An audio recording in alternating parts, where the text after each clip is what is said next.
Here we go.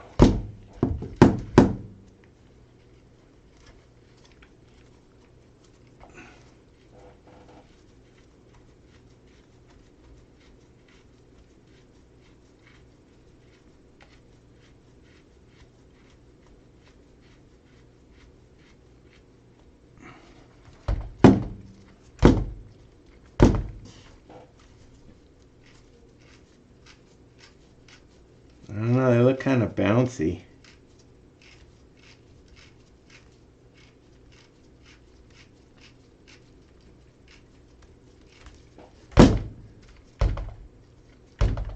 Yeah.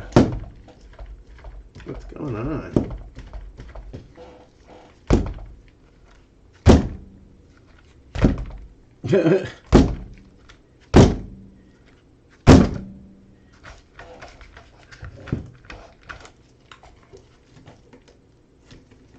Uh-oh. Oh, there we go.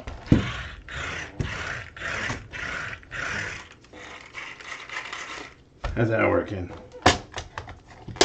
Alright. Now it's time to test this guy out to see if I need to replace my steering servo. If I have to redo the steering servo, I will be redoing my bearings as well. I have no doubt there's like water in my crankshaft. But the fan still works.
So it looks like I got a little bit of vibration right there. I don't know if that's the wheel or the axle. I wouldn't be surprised though, man. I mean, I drove the hell out of this thing the other day.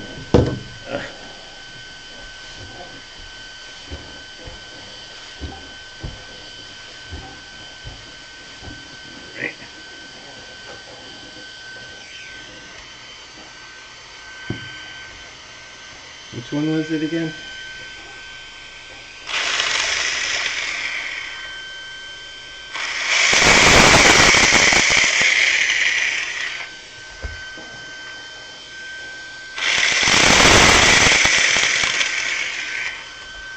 Yeah, it's this size, so I'm gonna take it off and see if we can balance it.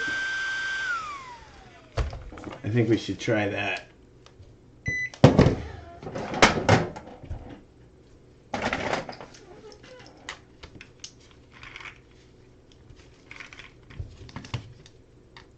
See if the axle's bouncing around without the wheel on there, or if it's just time for some new wheels.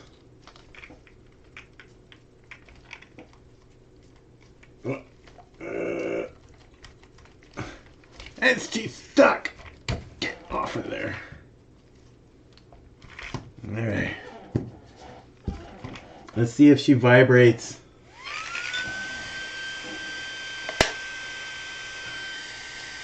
Without the wheel.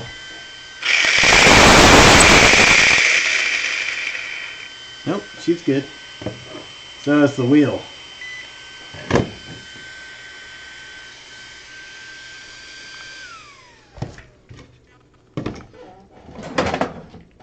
And for that, there's a very simple fix nobody knows about, but it's called wheel balancing. You gotta get one of these little tools on Amazon. They're like 20 bucks. They come with a little stand on them. Here, let me clean that. There we go. But you don't need the stand. You just need the bearings.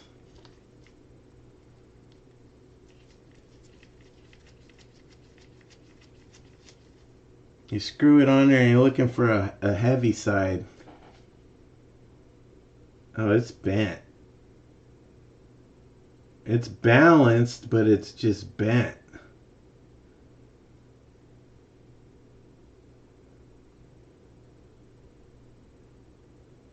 There we go. You see how there's a heavy side and wants to be on the bottom? Ooh. So that's what we do here. There's another secret I use is this. Lead tape. And it doesn't take very much. I just cut off like a little tiny corner. Depending on how much wobble there is, of course. But you don't need much. So I got just like a tiny sliver of lead, sticky lead.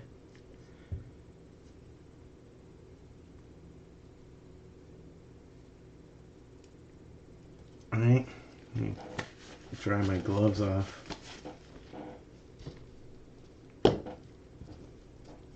Come on. This is kind of a pain in the butt with gloves.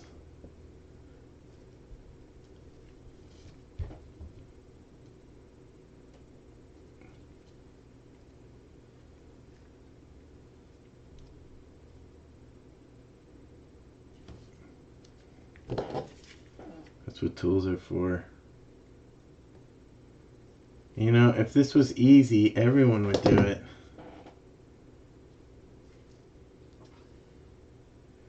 And I would stick it right on there on the inside of the wheel, on the high point, and then we'll spin it again.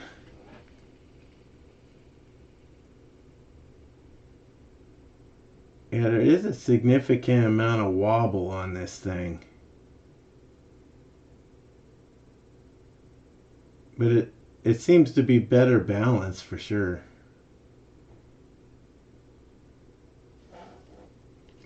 Yeah, I think we're good with that.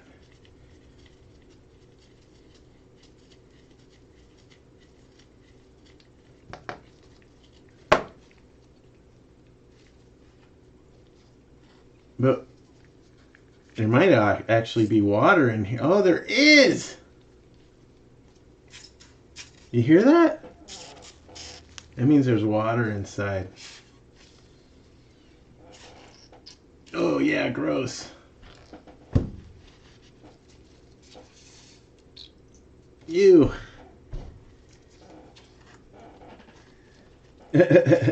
Well, guys, it might be a time for some new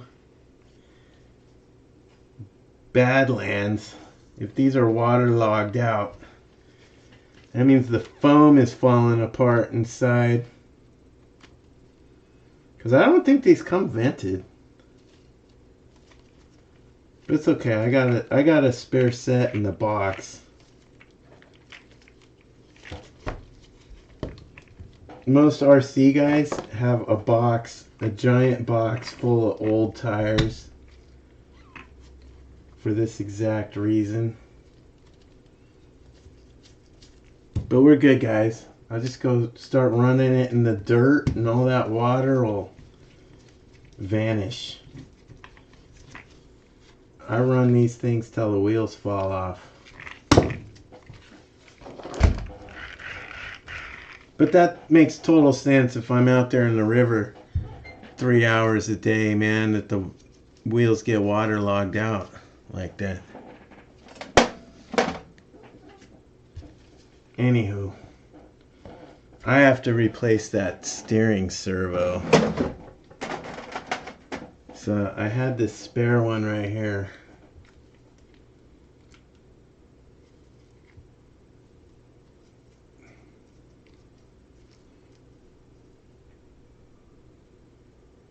This one's got the turtle twist. I don't know if you guys seen that.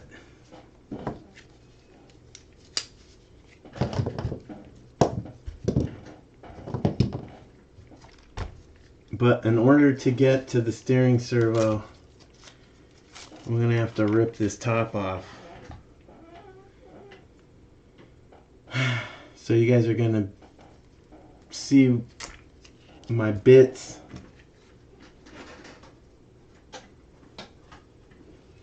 You guys are going to have to see all my bits and pieces. But first, let's see if this servo works before I spend all this time trying to get it in there.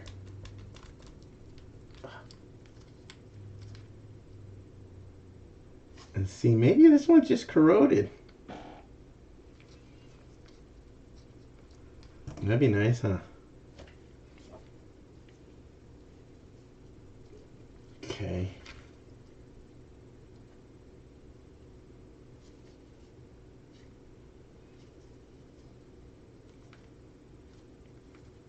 I've been real happy with these Spectrum SX110 servos, these micro servos. I mean, they're pretty bulletproof considering what I put these guys through. So let's just see real quick if that servo works.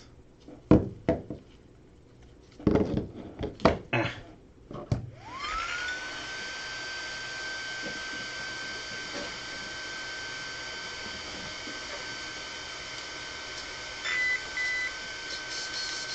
Yep, it's working. We're good.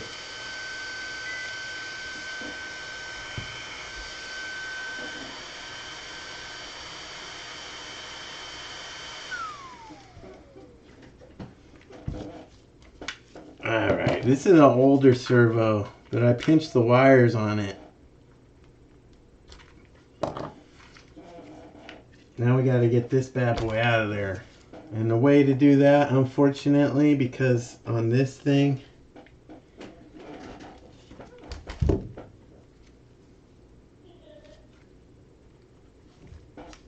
my ESC is directly over the steering servo, and my ESC is directly mounted onto my drive shaft cover. I have to remove the entire drive shaft cover to get to the steering servo, but that's not a big deal because it forces me to do drive shaft maintenance.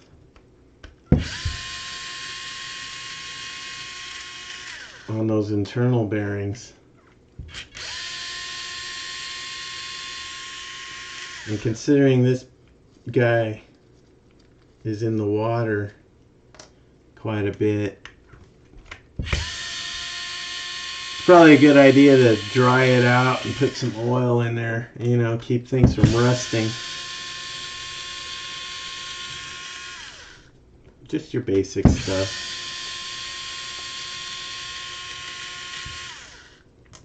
How's that?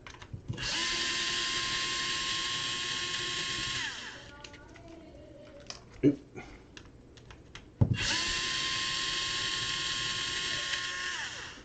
All right.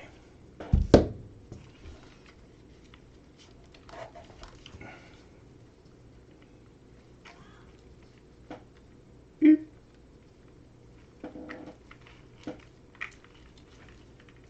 Disconnect the motor wires.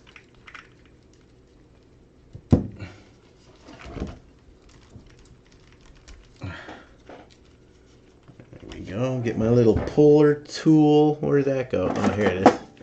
This is awesome, by the way. I use this all the time. It's a bent screwdriver, but it allows me to hook in under this thing and pull it out without hurting my fingers.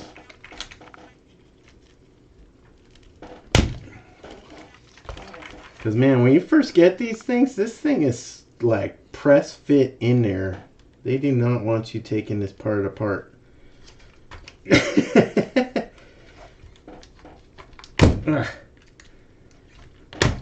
Come on.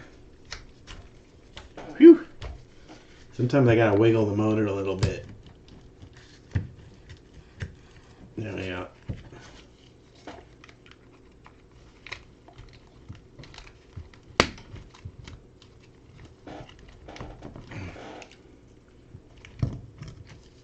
Yikes.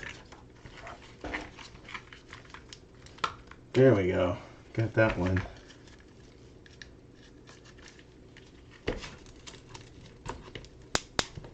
There we go. Whew. Okay. Get the screws over here. Alright guys, you ready to see the damage? Let's see. See how bad is it? Oof. See how all this comes out as one piece? All the electronics are all tied together? That's how I like it. There's the servo. Nice and crusty. But honestly, this doesn't look too bad. Not rusty. It might be wet. But that just means I got to it in time.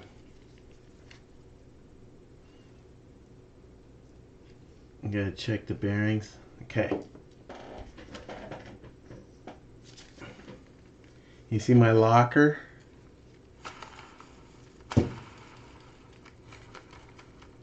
There's a little bit of play in the locker. That's how I like it.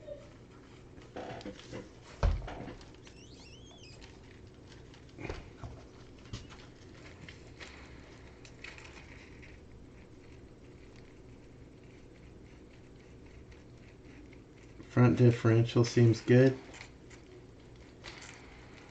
That seems smooth, guys. Awesome. We're good. I do need to clean this out, though. Get all the rocks and sand out. Whew. Trash can. Keep your workspace clean, guys.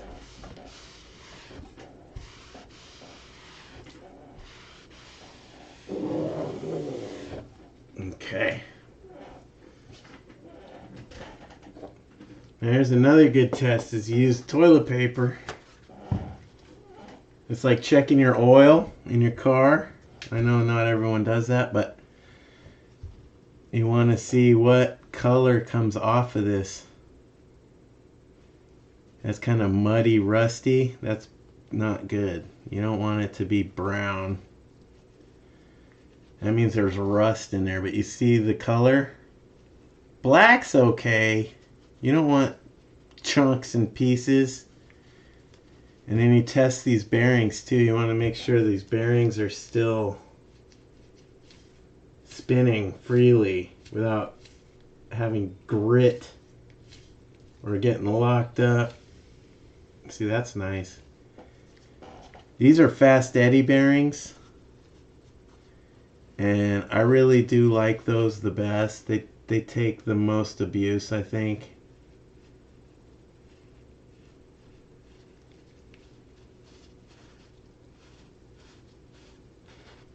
And I don't know if I mentioned this, but I do believe I went back to a stock spur gear.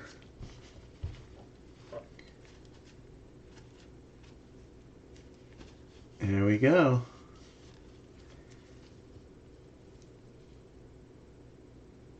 Not bad. The wear, there's not really any wear on this thing. I'm pretty impressed with that. The teeth look good, most of them.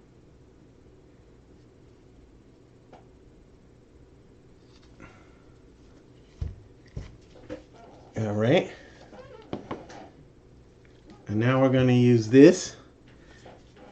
This is machine oil. It's 5 weight.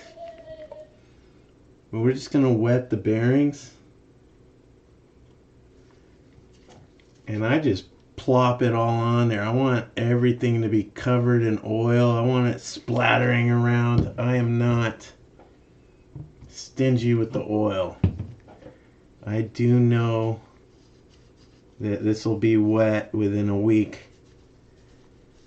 And I need as much oil in those bearings as I can fit without having to go through the pain of taking them apart.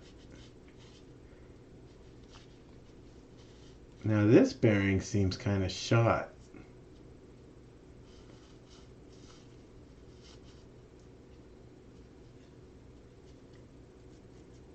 It's still rolling though, but it hasn't fallen apart yet. That's the bigger bearing.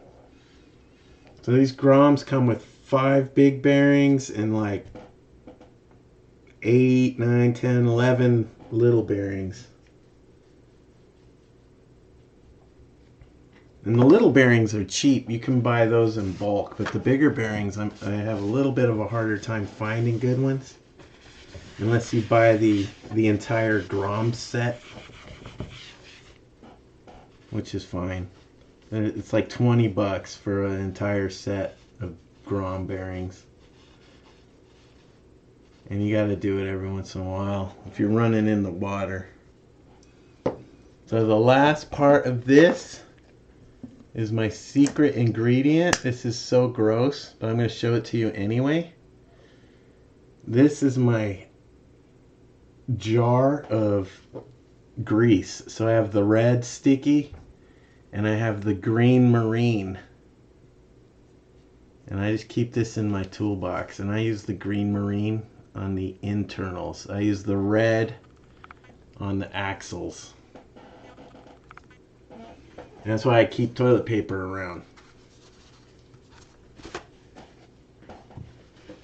It's cheaper than paper towels for cleaning your hands. So that looks good. We'll just set this aside until I get this servo swapped out. But the drive shaft checks out, boys, and she's good to go, just like that. Now I gotta get this thing out of here. And the secret with this, well, it's not a secret, is this little screw right here.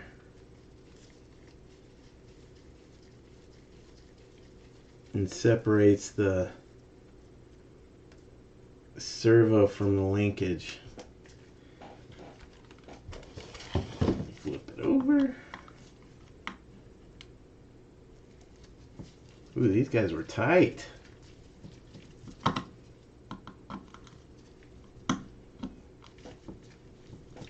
don't know how they stayed so tight like that.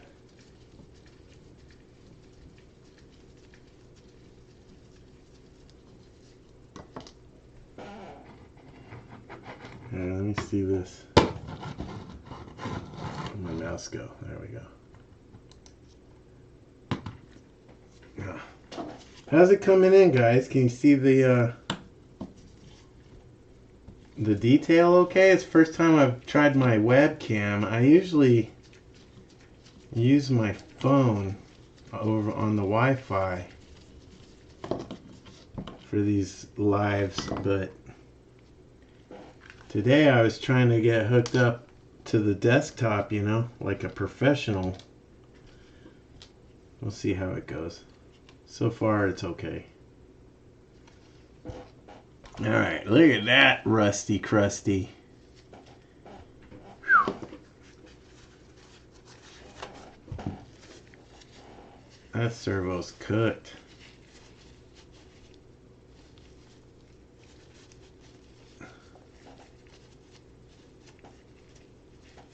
That's how you know you've been having fun. That's how you know if you're having fun, if the servo looks like that. Whew.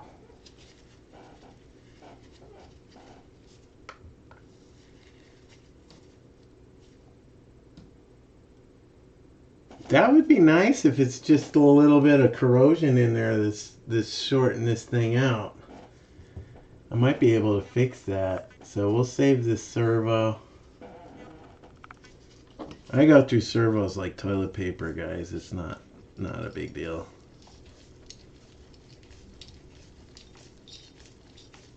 They do come with warranties, but Hobby Horizon's already given me like 20 of them. So I'm cool with that.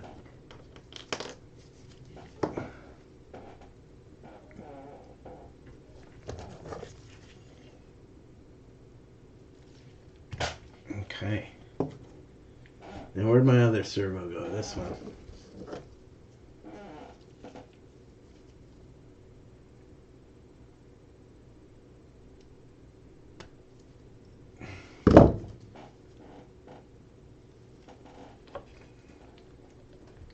There we go. Shoved it on there.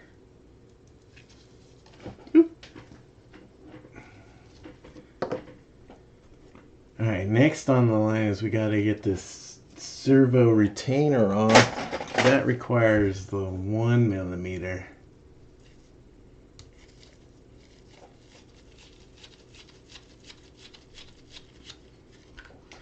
And this is one of the, where I think Hobby Horizon or Arma or whoever built these things got a little bit too creative here with these little retaining clips and stuff. I mean, it's cheap, so it didn't cost them nothing, but there's got to be a better way.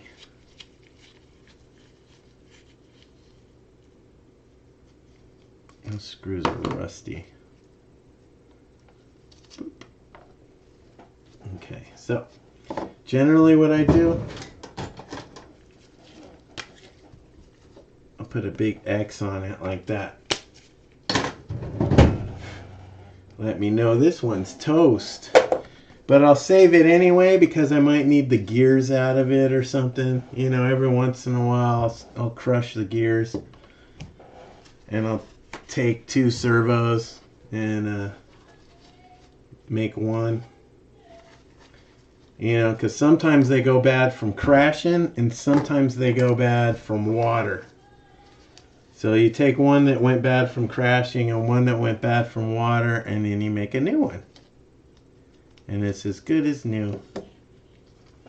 But these screws need a little bit of love here. These are rusty.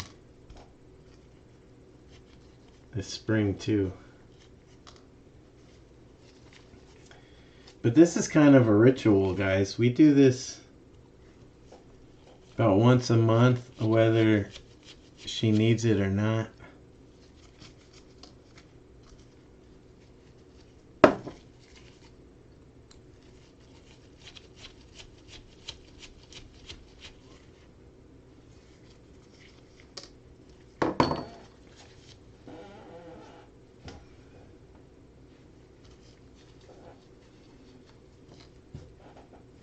A lot of times I'll use that acetone to clean it off.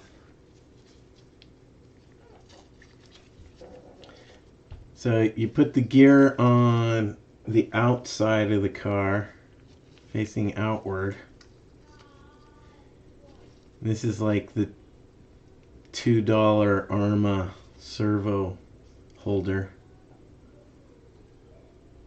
The plastic one. I got a carbon fiber one on the Typhon for rigidity and stiffness, but for Dirtborn, man, I need everything flexible. I need everything impact resistant. I need it to absorb energy. So I went with the plastic option. And I figured it's only like a $6 part. So if something happens, it's easy to replace.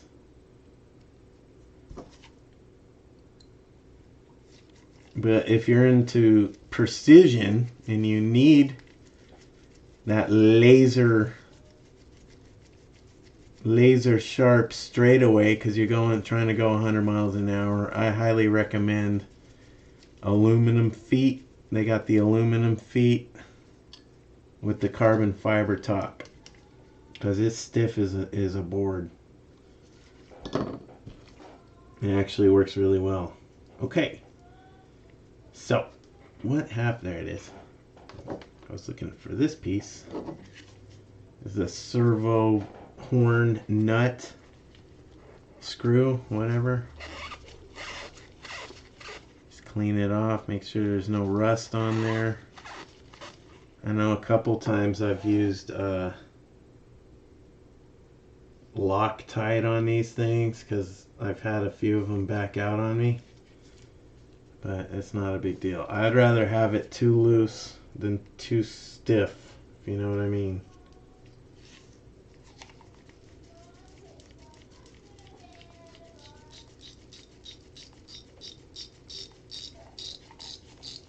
All right.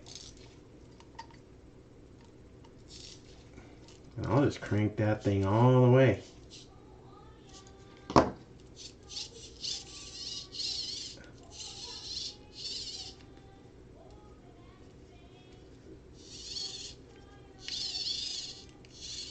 You know, guys,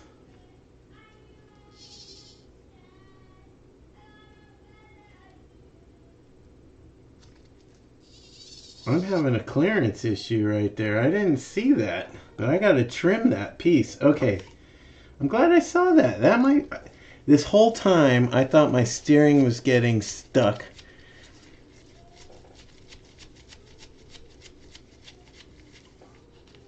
Because of rocks and shit, but no. It wasn't rocks. That's an easy fix, though. I wish everything on this was that easy. Yeah, dads don't quit, man. We just tighten bolts. And when it's broken, we just take it apart, fix it. I use my wire cutters. YouTube doesn't like me today. Only one person watching? This is awesome. How could you not want to watch this? I think YouTube pushes all those Asian ladies. Just some Asian lady sitting, sleeping on a couch. And she got like 500 views. It's wild. Totally retarded. What kind of world are we in? Some Filipino girl taking a nap in the kitchen.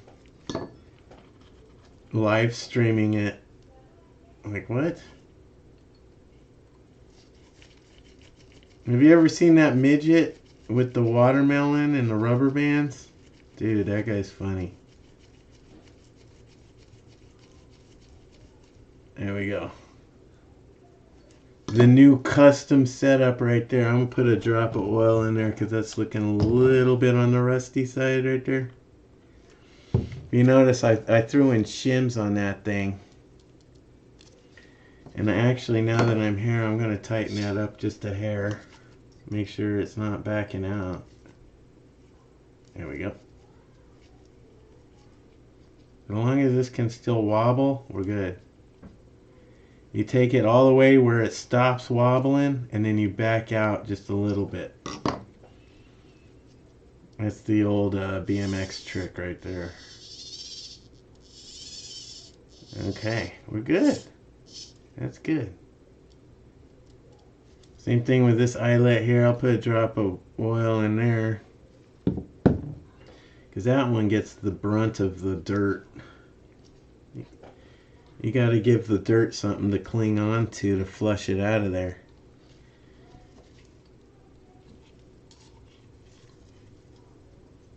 Ooh, look at that. Okay. Alright, guys. This looks functional.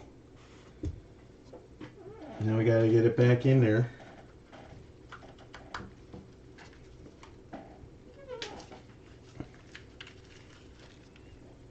Can't wait to get back out there, guys.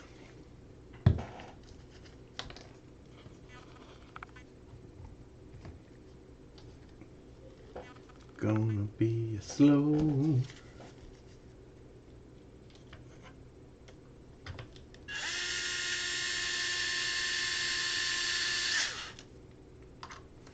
And I just lightly hold the screwdriver so that when it bottoms out, the screwdriver twists in my hands, so I'm not over cranking anything. Alright, now I gotta hook that one up, this guy.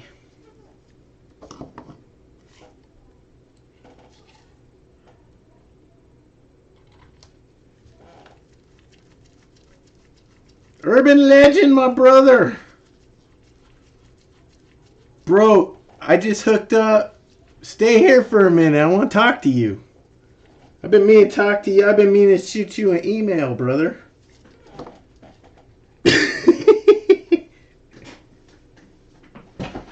I just fried a servo 3 hours in the river, man. It got waterlogged. Anywho. You like this? It's how I set up my electronics all together like that on one bridge. It just pops right under. Boop! Like that. Pretty cool. So man, I was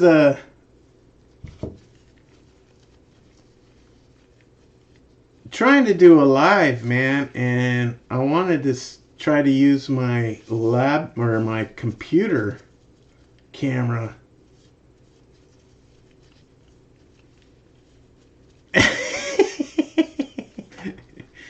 Bro, that's one of the things I want to talk to you about, dude. I don't mind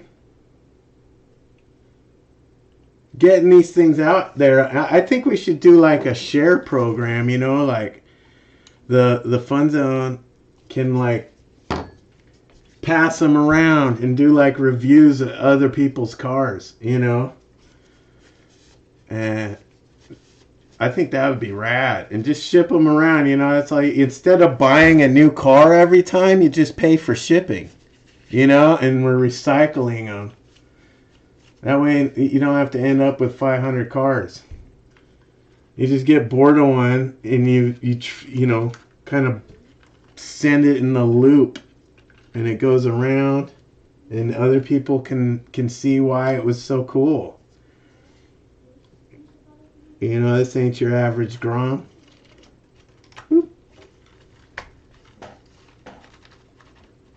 And take it apart and see why it's different, or you know, whatever, get it out there. Then we get each other's names out. You could be like, hey, today I'm reviewing Rugghead's Grom. Ugh. That sounds right. How's that sound? Good. Sounds good to me. Alright.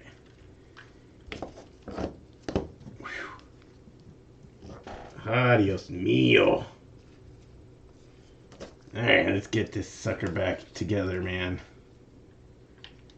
I think my biggest challenge right now is going to be the getting these wires to stretch over. I've already had this problem before. But yeah, man, I wanted to hit you up, bro. I wanted to ask you some questions. Do you use the OBS? What's up, Fly Boys? Thanks for joining, man. I'm getting out there a little bit. Do you use the OSB program to link up your YouTube lives? Or you use like a paid program? I don't know. I was trying to figure it out, and the AI wanted me to do this OSB thing, but it was confusing, man. It was telling me to do weird stuff. It was telling me to click stuff that wasn't even there, you know? It was like, oh, now you have to hit the 3 dots, and I'm like, what 3 dots? There's no 3 dots. It took me like 2 hours to start this freaking live stream, man. I've been sitting on my butt all day. I was so mad. Anyway, that's not the cleanest thing.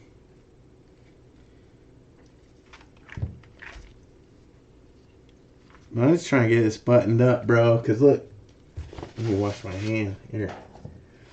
Look what I got, guys. Woo!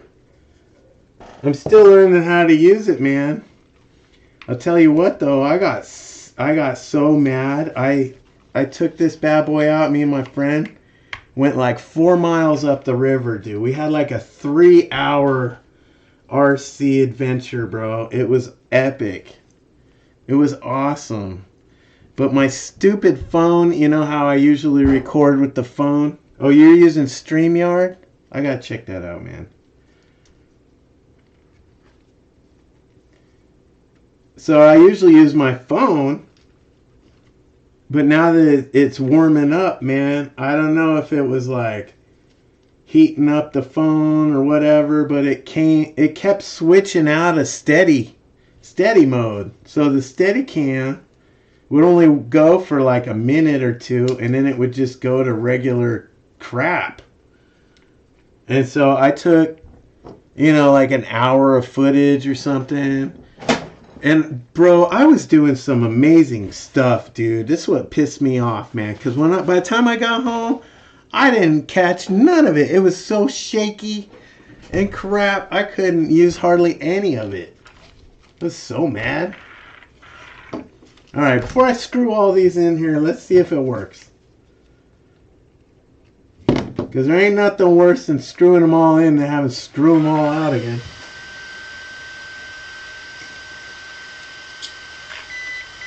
Yeah!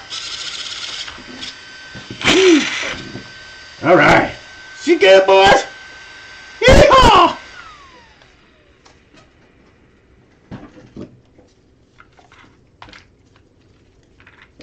Man, my phone was just pissing me off, dude. I used both phones, both batteries. I recorded maybe like an hour or two of footage. And by the time I got home, I went through it. I only had maybe like 20 minutes of usable film, man, because it was so shaky, or the shit was just randomly turning off because it was hot, Oh, I need that battery for later. Okay.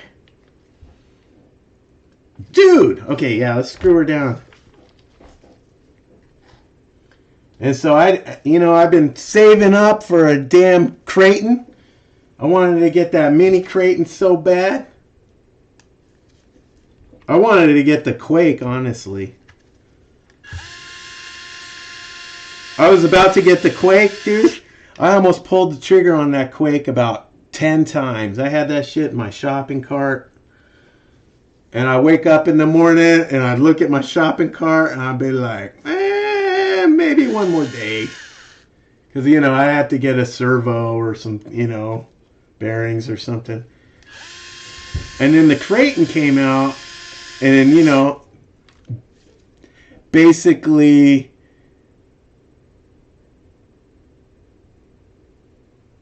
the footage was super. I didn't turn. Yeah, that's the thing. Like, even when you do turn on the stabilization, because I was talking to the AI about this, even when you turn on the stabilization, the algorithms override the phone because it's trying to save battery, or like it'll try to, it'll have a temperature switch or something, and so your phone will start warming up. It'll just automatically shut the stabilization down without even telling you, and it'll still say the stabilization's on. So you'll look at it and the stabilization logo will be lit up like you're still steady, but it's not getting recorded that way because it doesn't want to waste the CPU. My glove got caught. It doesn't want to waste the processing, or it's trying to preserve the battery life without telling you. So every time your phone gets an update, the stabilization is one of the first things that gets nerfed. So when you first buy your phone, the stabilization is just epic, because they want you to buy the phone. They're like, oh, look, you could do FPV on a motorcycle or whatever. And then you get an update and, it'll say improved battery life. Oh, man, that sucks. Would you break? I broke all my cars, man. All my cars were broken right now. That's why I'm on the bench. It took me a month, though. I haven't worked on cars in more than a month, bro. My cars have been solid. I'm so happy.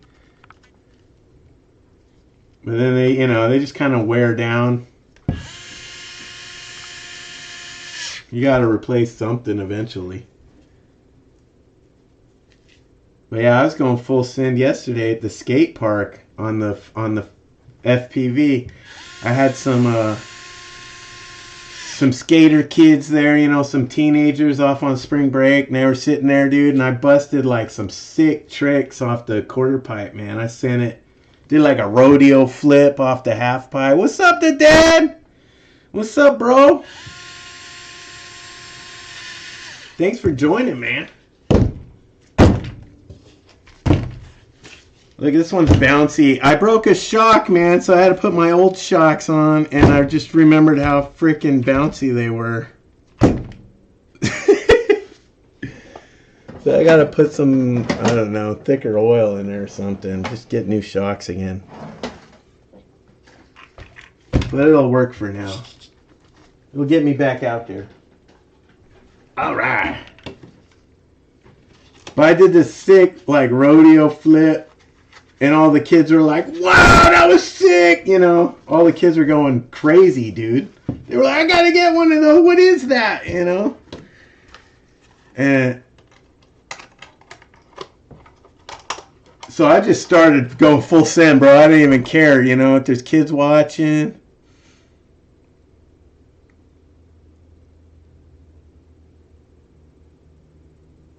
Pollen? Too much pollen? Like bee pollen, like from flowers?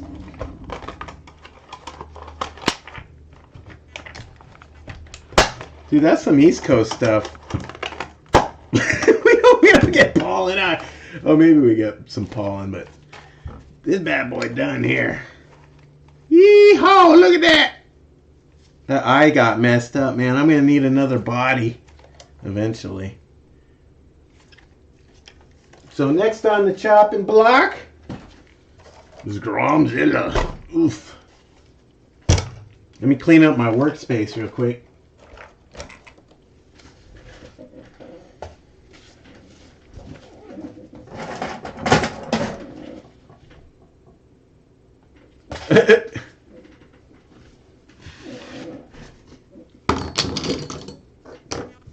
But yeah, next time this granite Grom goes on sale, dude, last time it went on sale it was $99. I'm like, bro. I wanted to get like 3 of them. I'm like, think about it. What would you rather have? 3 granite Groms or a mini Creighton? I don't know. It's kind of a toss-up. But yeah, I was saving up for the damn... I was saving up for a mini Creighton, dude, and when I got back from that RC excursion, a 3-hour adventure, had the best time of my life, dude. It was the best RC ever, man. This car really performed really well, man. I mean, I went 4 miles up and down the river without breaking anything. Didn't break anything. And I didn't have nothing to show for it. I got home and started editing. I was like, what the heck is this crap? It totally blew me away, man. Pissed me off. And I just immediately went out and bought this. I didn't even think twice. I'm like, dude. I did a little bit of research, you know. I watched, should I get the 360X or should I get the Hero 11 or the Mini Black or what, you know. I went through all the... everything, and for what I'm doing, I think this was the best choice because I can just pop this sucker off, you know, like this, and then mount it like right on top like that. Doop. But this thing's weird, dude. It just randomly turns on. Like, I didn't turn it on. I just pulled the camera out and it turned it on. It's got some weird things going on. Like, you have to turn the camera off and the pod off separately. See, like I turn this off, right? And you think that this is off now, but you go here and this is actually still recording. You see? So it's like, what the heck? It just like randomly turns on and starts recording. And it's the instructions say you have to hold it for 2 seconds to turn it off. But I'm like sitting here for like all day trying to turn it off. And it doesn't turn off. So by the time you finally get to it, the battery's dead. Come on. Let's try that. Dude. It's not turning off!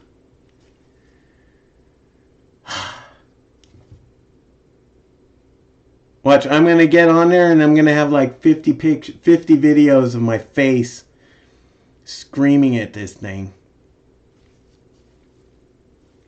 What the heck? There we go. All right. Okay, Gromzilla's turn.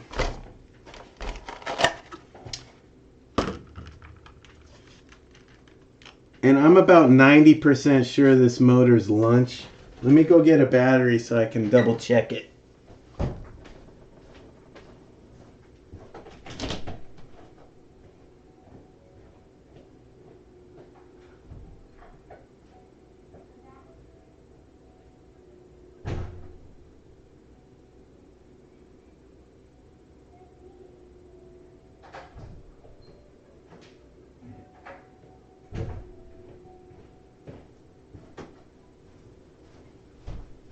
Oh.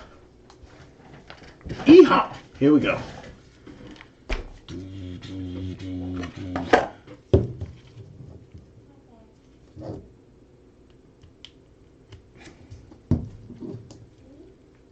Oh. Yeehaw!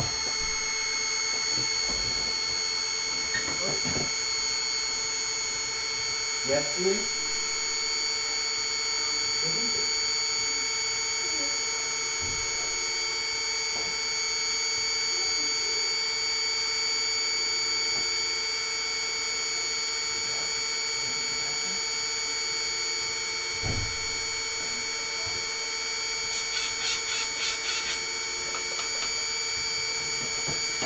Alright. She's loud, huh? Yeah, that motor's toast. That's what happens when you go swimming in the river. But just like the other one, this one's pretty easy to... This is an easy swap here. These fans come right off. I got this cool wiring harness. Makes it super easy.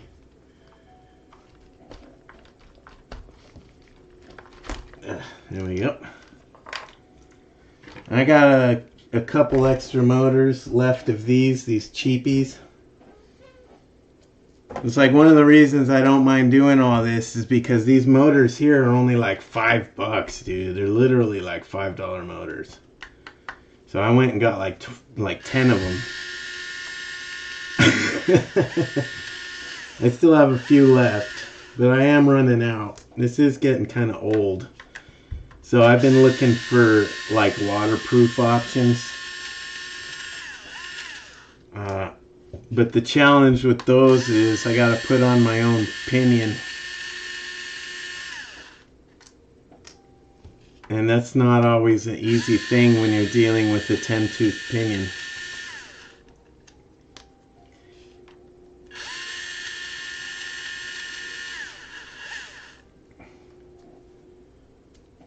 Dude, I can't imagine having pollen like that.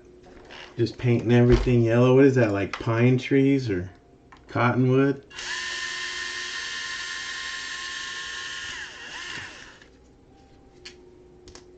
But it's good to take this one apart too every once in a while because this guy's in the water so much. I gotta check these bearings and make sure they're not getting rusty.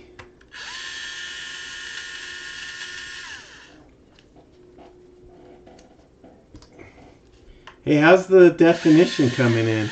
Is it clear?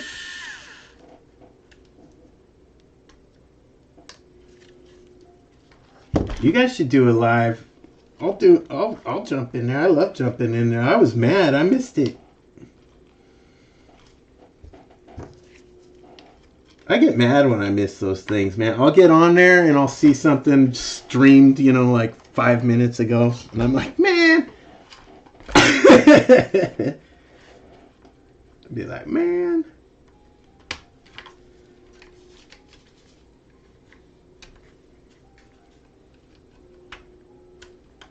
Okay. Yeah, let me know though. Oh, pine trees, man. Yeah, I know. I was up in the mountains. I remember when that would happen. But that only happens in the mountains around here. You got to be at like 5,000 feet before you get pine trees. Ah. Come on. There we go. Woo! Those look rusty. Okay. Here we are. And I just direct solder that crap, so I just cut them off. Boop. Just like that. Good to go. I need to start doing the turtle twist. Alright, since I'm in here, we're going to check out my bearings just like we did with the other one.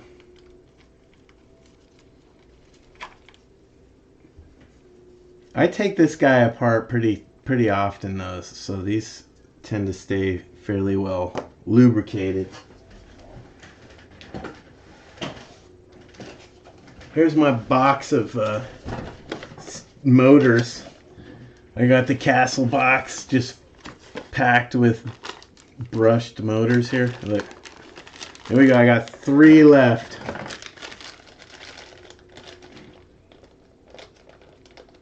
I'm in California, bro. I'm in SoCal, San Bernardino County. I'm about halfway in between San Bernardino and Palm Springs. In the desert, right where the desert starts. Like the Badlands. Like north of Moreno Valley. Like east of, I don't know, Banning, Beaumont. Kind of Cherry Valley, Mentone. If you know where that is. So I usually solder, but since I'm getting so sick of that, we're going to do the turtle twist, boys. Y'all can tell Turtle I took his advice, and we're doing the turtle twist. Because I don't feel like going to the garage and get my soldering iron out. So if you notice, this is my custom motor mount for Gromzilla. This is how the magic happens right here. I took the stock motor mount and just chopped it up. I'd chop it up, man, and then if it was too tight, I'd, file it down a little more. And you see how I keyholed it? I took that whole chunk out there and drilled my own holes over.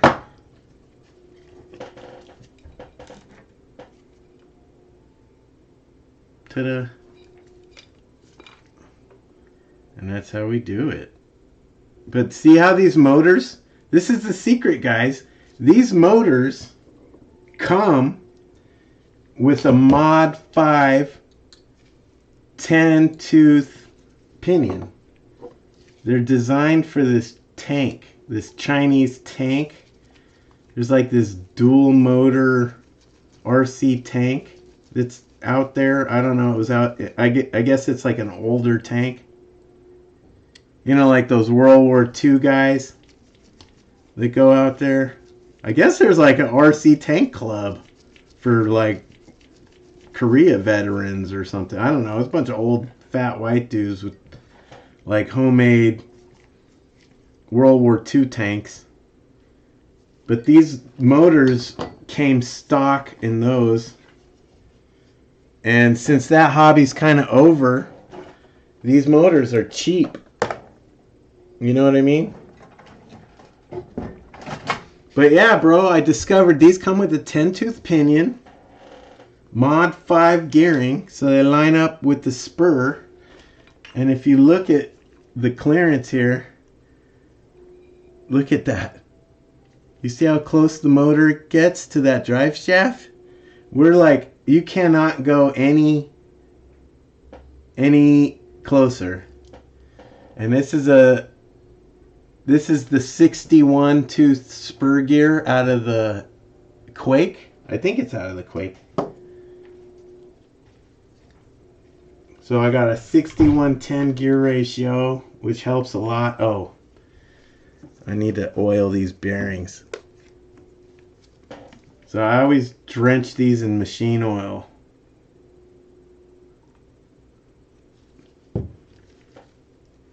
Alright? Because I know they're going to be wet in a few days. I'm going to be out there in the river.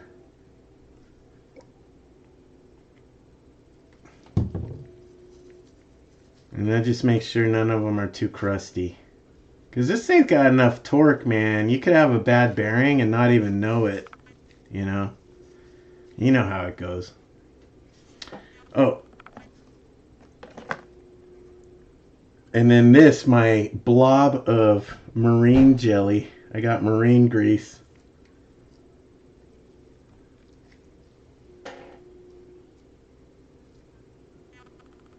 I use the red tacky on the axles, but I use the marine grease on the inside guts. Okay.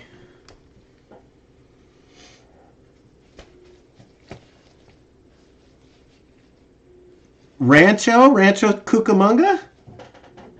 Bro, hit me up, bro. I'll meet you out there. That's about an hour away, hour and a half away from me. It's not too bad, though. I mean, shit, I'll go out there. I guess Horizon Hobbies is out there. I used to have to take my kids to Ontario for, like, therapy and stuff. And it was right next to the Horizon. This is before I did RC. So I didn't know what it was. I just saw Horizon Hobbies, and I was like, I wonder what the heck that is, you know?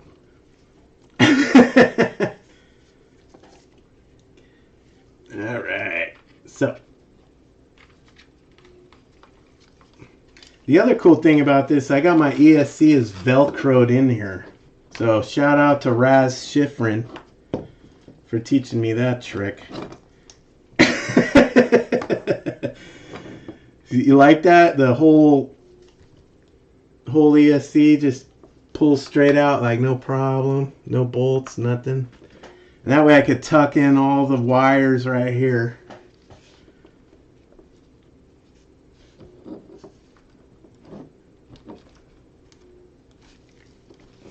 But this sucker's always a tight fit.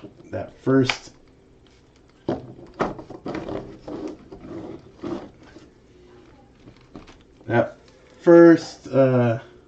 rotation is always a trick, man.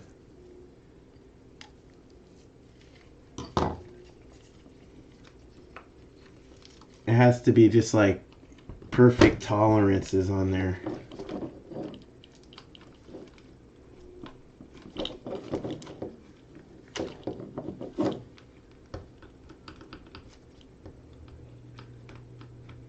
There we go.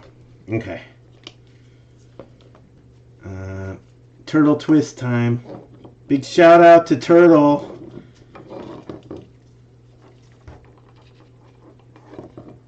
For teaching me the turtle twist. Now we gotta strip these wires here.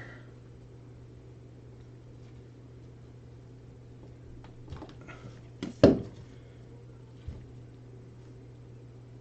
it doesn't need to be like super perfect, because I mean these wires are like super skinny right here, and I'm only running 2S, so I'm not doing anything super crazy right here. So just to let you guys know, if I'm not taking this too seriously, it's because I already know I'm gonna have to replace this motor in a couple weeks.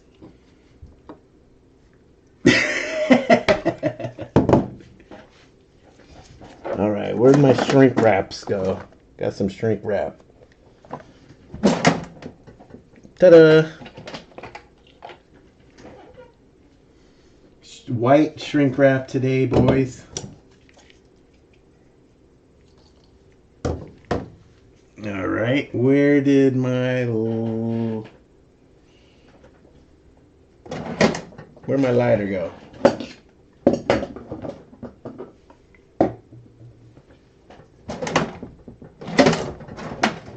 I usually keep oh, there it is. I keep a lighter in my toolbox. So here we go. This is a turtle twist. You get the two wires together. You frickin' twist them up. And then you fold them down. And then you cover them with shrink wrap. Come on, boy.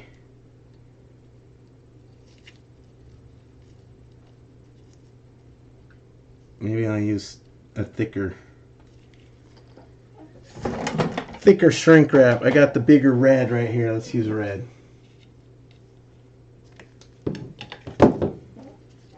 So big shout out to Turtle Twist helping me out.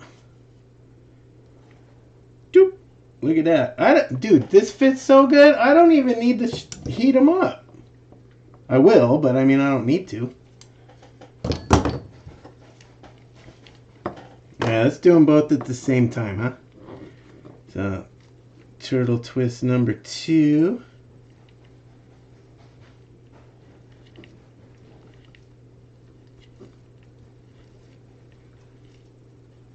Twist them up.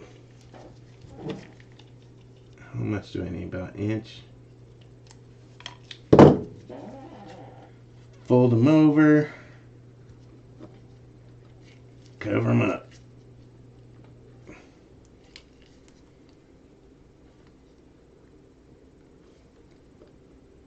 Can you imagine if Turtle was doing the turtle twist on his Limitless? He's running like 12S with the turtle twist.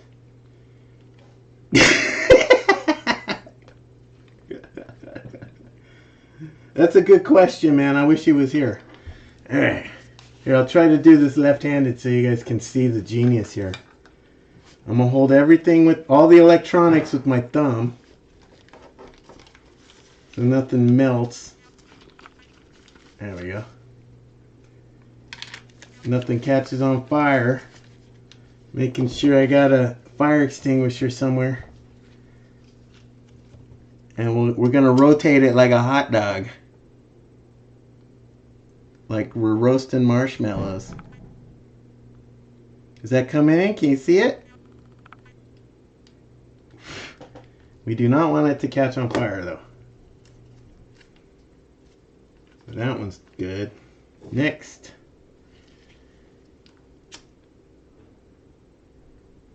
I used to work on a Jeep. I had a 55 Willys Jeep with a 327 Corvette motor.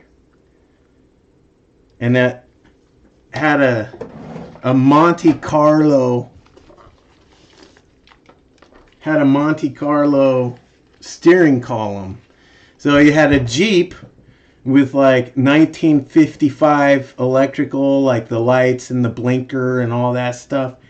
And all the gauges were like just mismatched gauges and all kinds of things. And bro, everything would short out all the time. And I had to do this in some crazy predicaments, dude. I would just drive around with shrink wrap and electrical kit in the glove box. And man, I'd be doing that, and there would be like, you know, oil all over the place, and the gas tank is right there under your, you know, under the driver's seat. Boop! Look at that. Okay, now we tuck. See, this is what I like. It's got like a hood. See all these wires? All the wires go in this spot right here. You see that? Real neatly. And then the ESC just falls right on top. Boom. You don't see any of it. Look at that. That's clean as heck. And it's fast too, man. But now I gotta get this drive shaft. There we go. There we go. I gotta tie it down.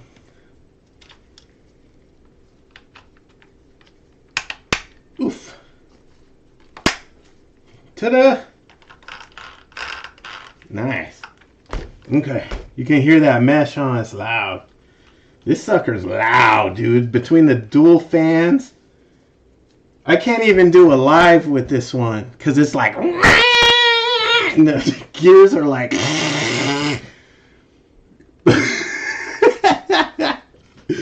I tried to do a live and like no one could hear me. No one could hear me over the sound of the gears and the fans. The dual fans are loud. Uh-oh. This is tricky right here, this motor mount.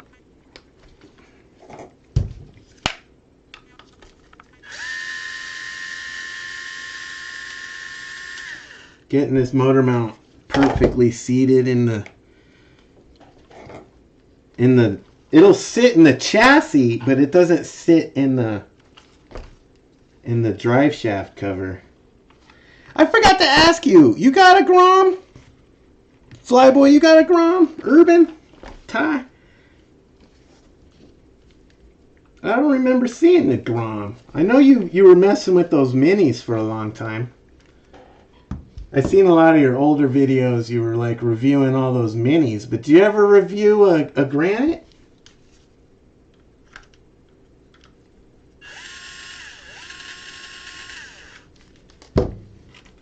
Okay.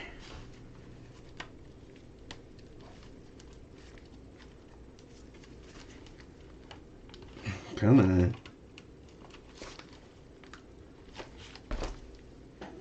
Where? Sometimes you just need a bigger hammer.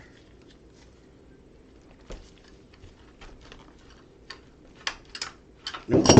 It doesn't want to go. Damn it.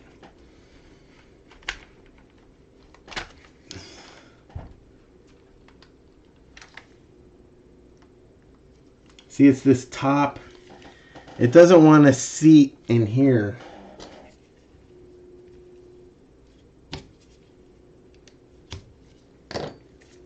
So that might require some machining eventually if I continue to get pissed off with this. There we go.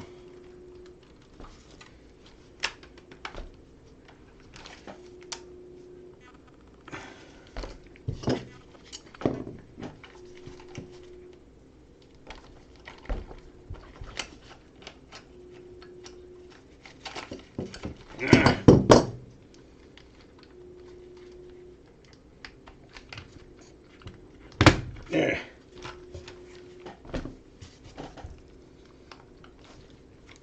When I first built Gromzilla, I had such a hard time with this that I actually sliced this right in half right here so that I can deal with just 3 bolts here and then 2 bolts here, and I could just do it one at a time to line them up right. But when I got the new chassis, here, I'll take the fan off for a second. Maybe that'll make it a little easier. When I got the new chassis, I ended up getting the drive shaft cover with it because, you know, Jenny's.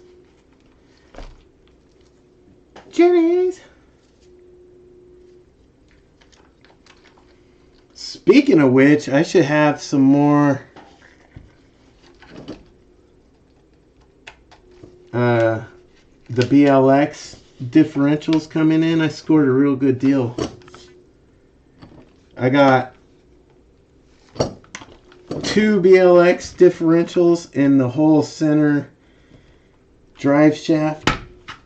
There we go. For like 30 bucks, dude. I'm like, what? That's the only piece I need to make another Grom. was the end gears. So I got a full drive shaft and 2 BLX differentials for like $35.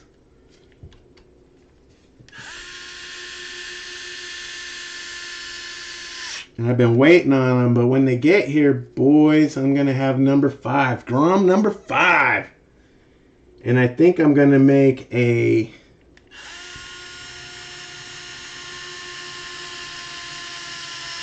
like a Typhon Truggy, like a Typhon Basher.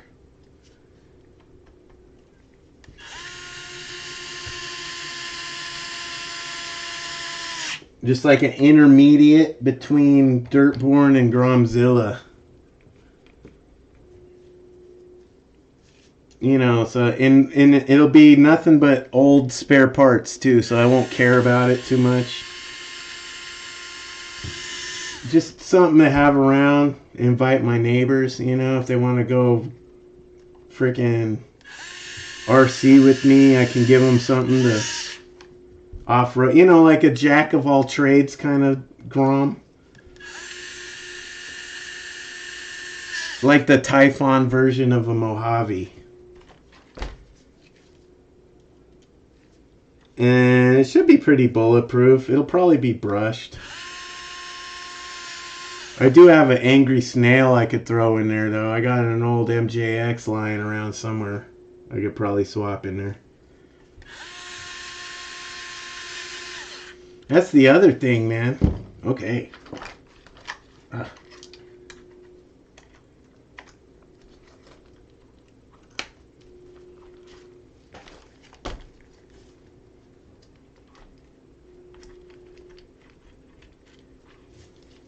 There we go. Now we got to see if it works. And hopefully that motor's meshed up decently. Because it'll break itself in, you know, like once the gears wear down a little bit, they're not all brand new. It tends to work okay. But that first cold start's kind of crunchy. Oh, I don't want to go in that way. I want it this way. Wiring harness. My battery's backwards, but whatever. That's good.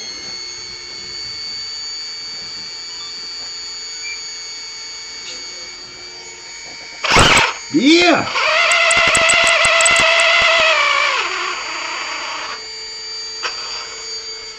Here we go.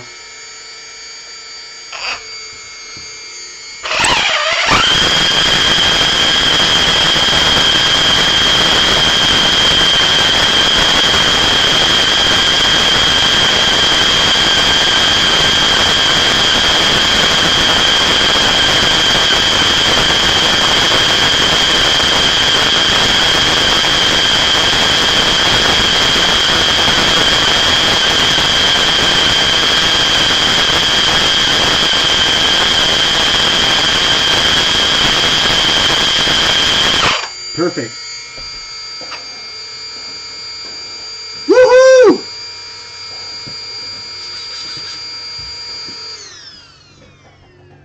Ah, 3 down, guys. Grom number 3.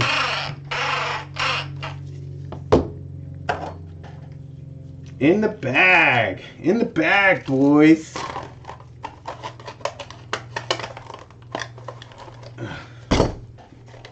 Woo-wee. Grom number 3 complete. I'm so happy, guys. We're back in business. And I get to try that cool camera out in the river. Alright, the last thing I got on the table is this bad boy.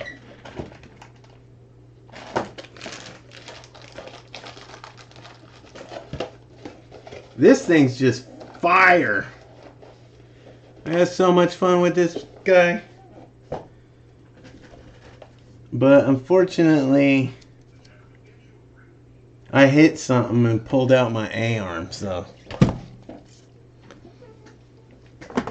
maybe I have another A-arm lying around.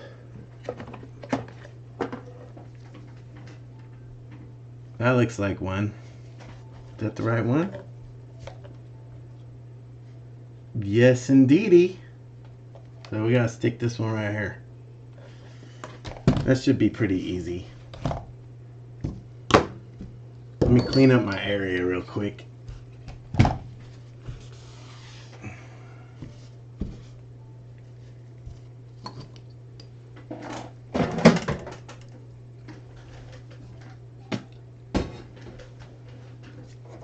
Hey, thanks, Fly.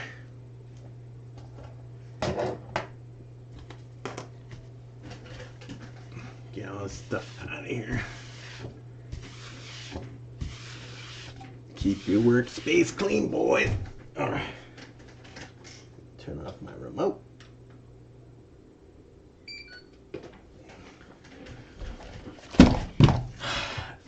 So now that I've been racing this guy for a good minute,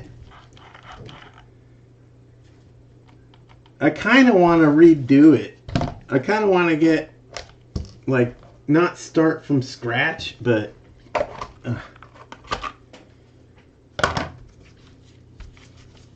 I need a better soldering iron to do the castle solders.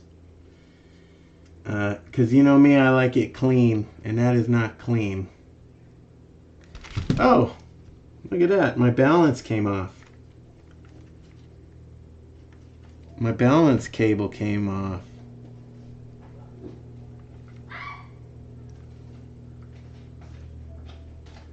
You alright? I'm fine. Oh.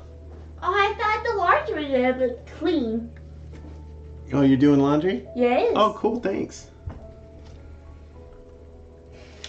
You like my race car? I do like it. Yeah. I like it. Pretty dope. Yes, I like it. Oh, thanks, good. But I was just so supposed to make a mistake. I'm sure not enough hard work on it. Okay. You can work on laundry. That's a great idea. Yeah. Okay. Hi, sweetie. We're doing. I'm building my race car. I gotta fix it. Last one now. Oof. Alright. This is not any. Nope. So this is tricky right here. If you didn't figure it out yet, this is a Typhon nose swapped with a NASCAR nose. So I basically chopped them both together. So the bottom half is NASCAR and the top half is Typhon, but it is kind of tricky to get them apart and back together. So I better not lose anything. I'll try to do this so you guys can see what's going on here. But man, I hit something hard at like 60 miles an hour and it ripped all these screws out here and pulled my A-arm out. So that's where we're at. Let me use this.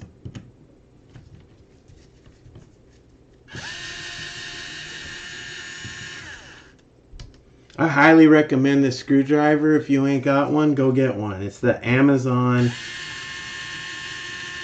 the green one, not the little skinny one, the big fat one.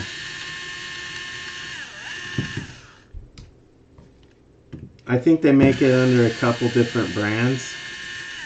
I put this rubber sleeve on it to quiet it down so I didn't have to hear the gears so harsh on the camera, but ooh. So you can see this part right here I made. This is all just foam. And I jigsawed it into the front of the Typhon like that. So you can see it this foam piece I want to make it out of this rubber stuff. You know, I have double rubber, but right now that's how it goes. It just fits just like that. And it just keeps the wind out. You know, it reduces the turbulence right there.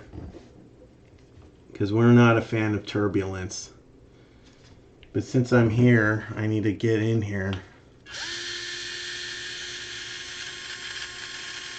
and redo this NASCAR nose. Now, I was lucky. I was going on Horizon Hobby. This motor right here, that's the 1010 Castle with the 4400 kV.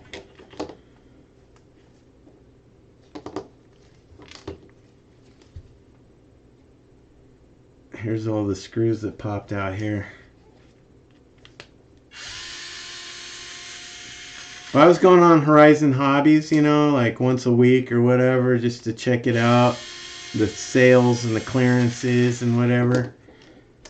And, dude, they had the NASCAR Grom, this front splitter set assembly.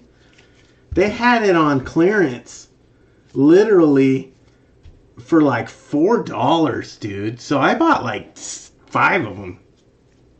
That's why I got one on Viper Blade, and I got one on this one, and I got 2 spares in the box for later. But you can see how this bad boy is bent down. I don't know if you can actually see that, but it's got the lip, thanks to Raz Schifrin. He taught me about the lip right here, so it creates a vacuum. So when it's real low to the ground, it scrapes the air above the wing and it creates a vacuum underneath. So it keeps the front end sucked down.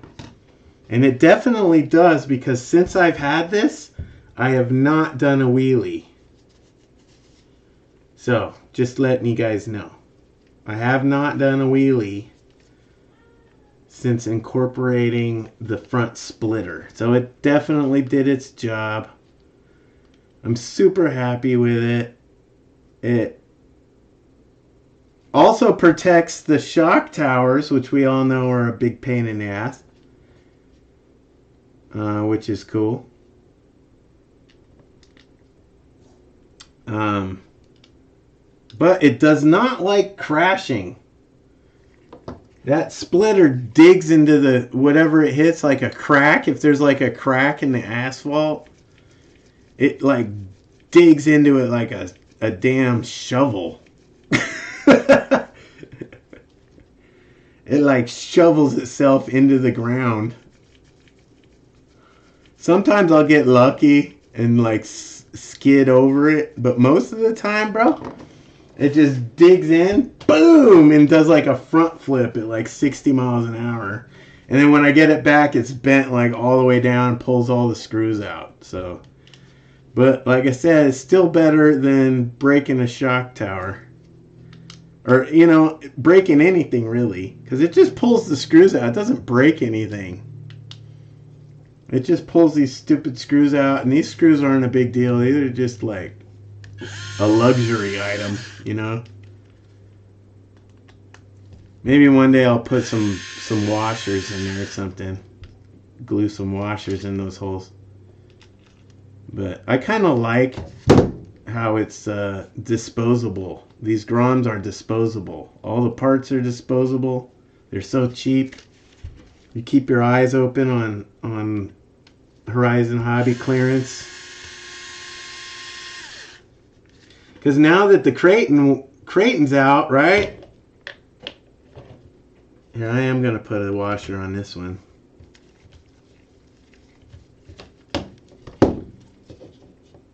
Or maybe it's just stripped out. That's possible too. But that's why I got spares.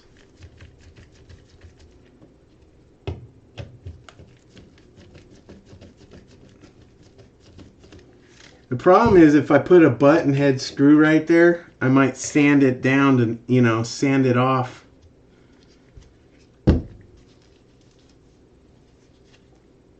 Oh Oh, she's good. She's good for now, man. Now we gotta yank this guy off. So I gotta take the wheel off.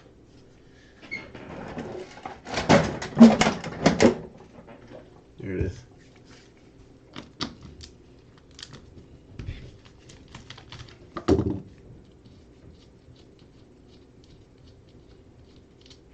But this is an amazing car, man. I have a lot of fun with this guy.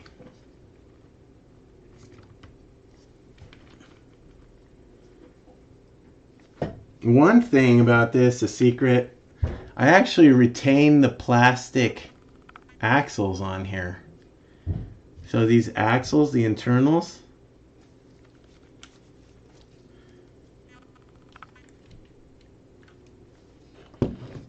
are the plastic ones still. And I did that for two reasons. I did that for weight. I did it for because it's rotational weight. But I also did it for vibration.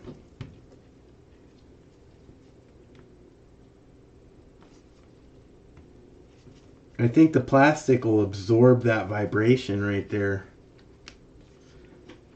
And so far it works. But what I am not happy with is the steering links. There is just a little bit of slop in there, and I have done everything to try to clean up that slop. I got the low-C or the TLR steering links in there. They were like, I don't know, $40 for that NASCAR piece.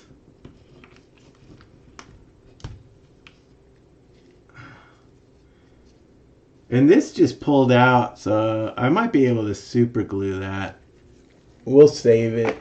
I might need that for the new one. I got a fresh one right here. Let's get this sucker in there. Oh, while this is out, I gotta clean it.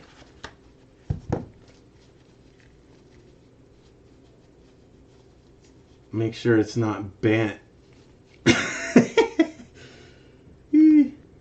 I seen one video where the guy takes those hinge pins and like polishes them.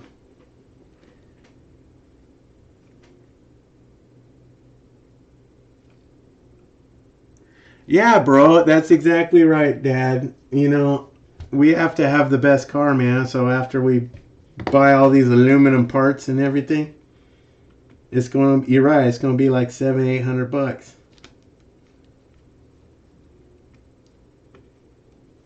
I mean, you know, my dad would always tell me, you know, speed costs money. How fast do you want to go?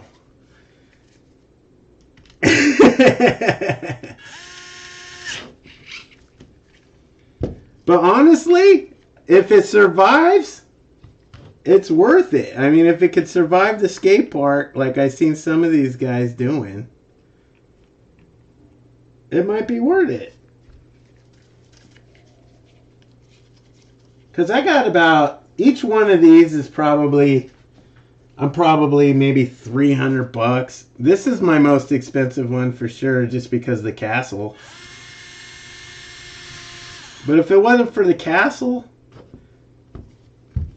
if it wasn't for the castle system in here, this would only be, I don't know, it's probably be about $300 for all the A-arms and, you know, the shocks and the aero kit and everything. Look at that, I got a hair stuck on the axle. I hate that.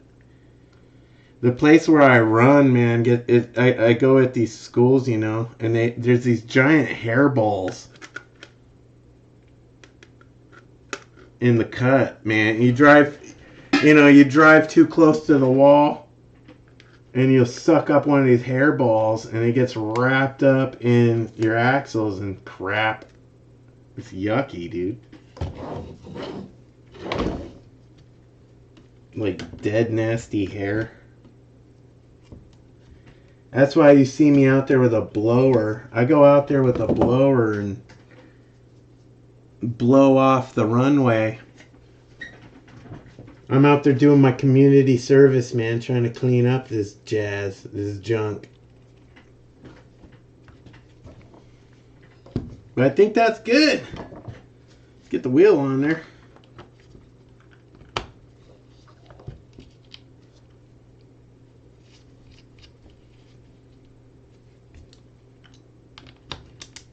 Yo.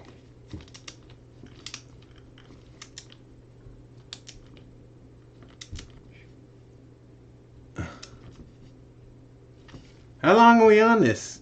Oop. How long have we been running for? Let me check that out. That's not too bad. Okay.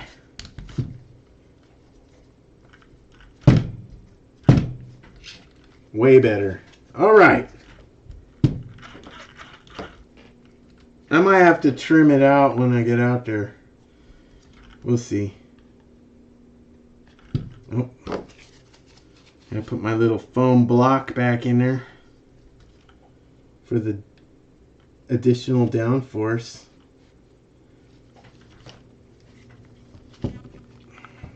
And just like that, we got a front splitter, boys.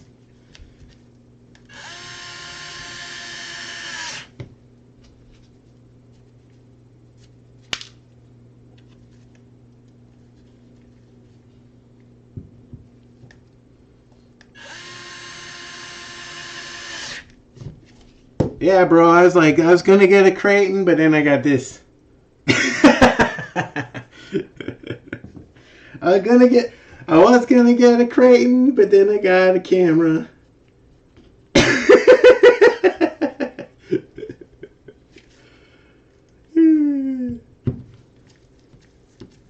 That's funny. And, you know, as soon as you get the Creighton, they come out with the infraction.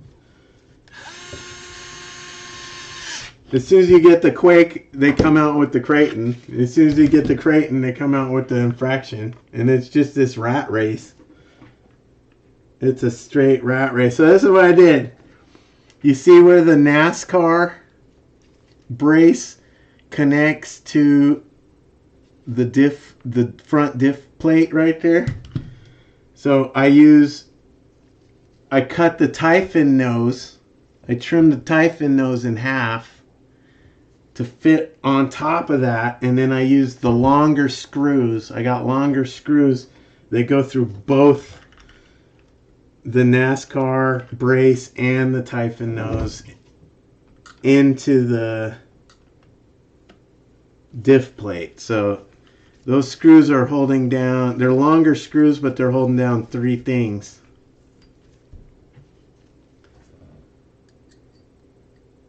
And that's just how I had to do it. It's probably not the best, but, you know, this isn't a basher. I don't have to worry too much. I'm more worried about the aerodynamics, honestly. I need downforce and less drag. That's what I need.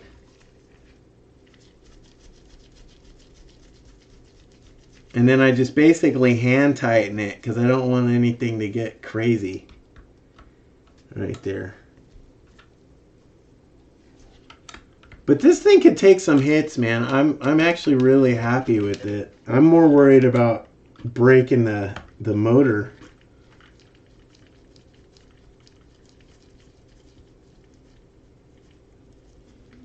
You know what I mean? And these wheels have actually held up really good too. These stupid cheap contact racing things. I figured they'd be lunched by now, but they've been holding up real good. I'm peeling out and drifting this thing like crazy. Like 0 Fs. And when they do get a little out of shape, you just bend them back, dude, and they're perfectly true.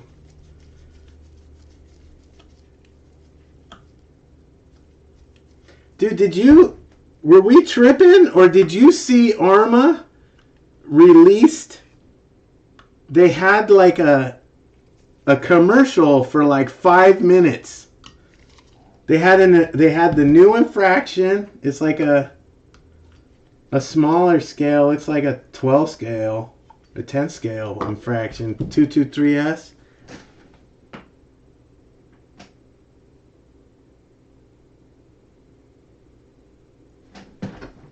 And they had that ad on YouTube for like 5 minutes, and then they took it off. It was wild. I think she's done. Oh, this is one thing I needed to ask you guys, boys.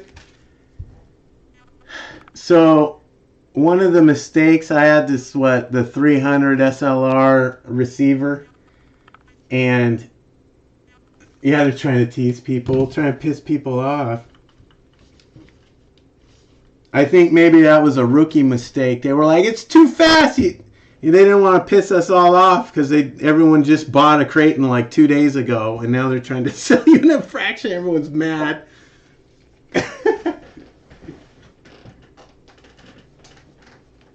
what I was going to ask you, right? So this is my antenna wire. So I did like a backflip or something, right? And my antenna wire got scraped off, like just the tip. You can see where it's just as long as the tail. You see it got caught on the tail and scraped off like a 1/2 inch. And I was wondering if is that going to affect my range at all? Under the wing.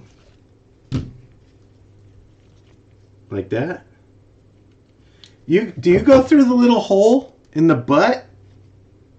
Because you know there's a hole right there.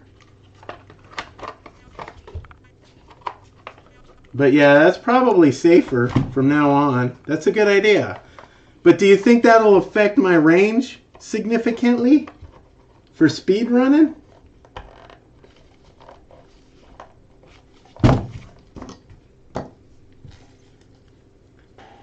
I hope not. Oh!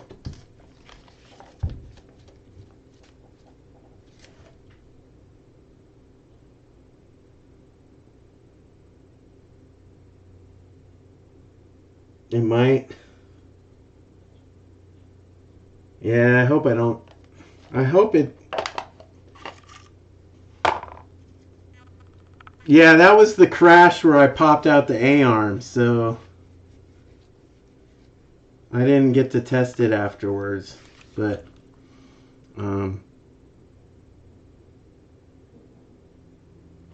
this is one thing I wanted to show you guys. So the little clipless system on the Typhon is a pain in the ass when you're running the Micro X2 with all the wires right there. So what I did was I put the old school clip on, dude. And that made a huge difference, and I highly recommend it. If that stupid little tabby clippy thing is pissing you off like it was pissing me off. Because I'd be sitting there getting ready for a speed run, right? And, you know, you turn it on, and you put your speed thermometer in there and all that stuff, and you're sitting here trying to get the clip to clip, and it won't clip, and the whole time the car's on losing battery life.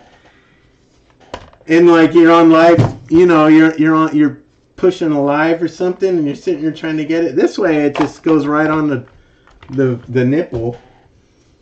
And then I clip her down. Boop. There we go. Solid as a rock, boys. But that's it. I'm surprised I got all 4 groms finished today. Happy Friday. Happy Friday to me.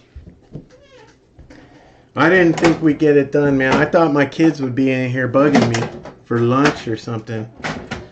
They're like, I'm hungry. I made sure I made them lunch before, you know, I started all this stuff. I didn't know how long this was going to take me, but it literally took me an hour to get live on YouTube, man, using this OSB or OBS or whatever, Open Broadcast Service. Trying to figure out how to link it up and whatever.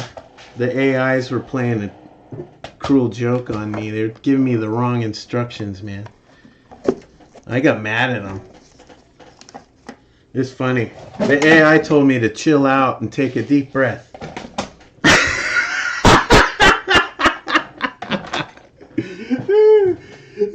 You know you got anger issues if AI's telling you to calm down. It's funny. But now we're good to go, guys. I'm going to clean up my spot. But that's my favorite mod, honestly. This little stupid clip right there. Because it's the only Typhon Grom I've seen with the old school clip. And I know, I get it. Like, Arma wants to be creative and do all this clipless system and stuff. Yeah, catch you later, Dad, man. Thanks for hanging out. I appreciate it, bro. I really enjoy your videos, man. So keep them coming. I like your new big block basher. I don't know what you're going to do with it, though. That thing's a beast. But that thing, you know, once you get a certain size and a certain speed, it starts becoming kind of, you know, deadly. You can, like, seriously do some damage, man. That thing will take out your eyeball. Is that for a speed run? Speed run competition? Oh, I want to show you. This is my jar of broken parts.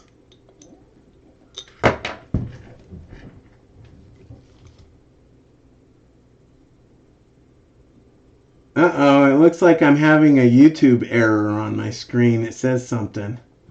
YouTube is not receiving enough video to maintain smooth streaming. As such, viewers will experience buffering. What?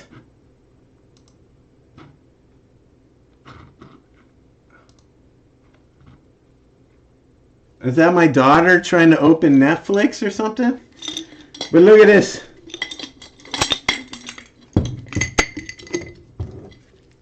Here's my motor collection. 1, 2, 3, 4,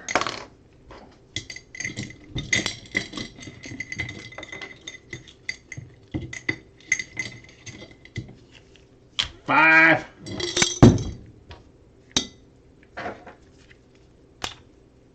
What I'm looking at right now, they're like $14. It's not too bad. Yeah, bro, that big block's kind of violent. It's kind of angry.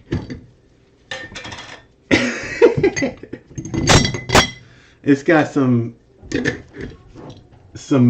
teeth.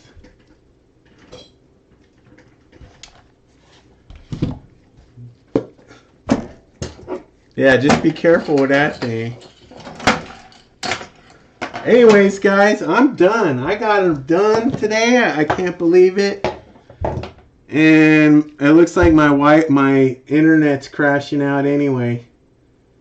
So I'm gonna close it out, guys. Thanks for hanging out, man. I appreciate your input. Thanks for your support. I love hanging out with you guys. I appreciate all your comments and your advice. And thanks for supporting my channel, bros. I'll see you out on the river.